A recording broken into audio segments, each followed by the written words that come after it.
आता पाहुयात पावसासंदर्भातल्या बातम्या। मुंबई पश्चिम उपनगरामध्ये जोरदार पावसानं हजेरी लावली आहे। बोरिवली परिसरात मुसळधार पाऊस कोसळतोय।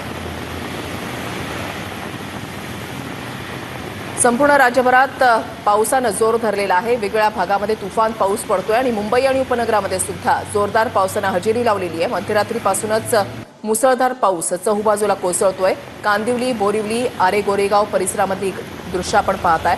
कांदिवली भागामध्ये जोरदार पाऊस पहाटेपासून पडतोय, तर बोरिवली परिसरामध्ये सुद्धा जोरदार पावसाचं आगमन झालेलं आहे आणि आरे गोरेगाव परिसरामध्ये पावसाची जोरदार बॅटिंग पाहायला मिळते। त्याच्यामुळे साहजिकच वाहतुकीवर देखील परिणाम झाल्याचं पाहायला मिळतंय।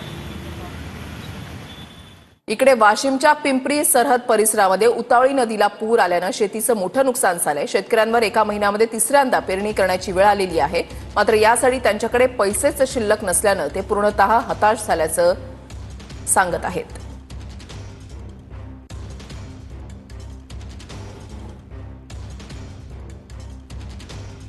शेतकऱ्यांवर तिसऱ्यांदा पेरणी करण्याची वेळ आलेली आहे। मुसळधार पावसामुळे संपूर्ण शेती उखडली गेलेली आहे आणि त्याच्यामुळे शेतकरी पूर्णपणे हवालदिल झालाय।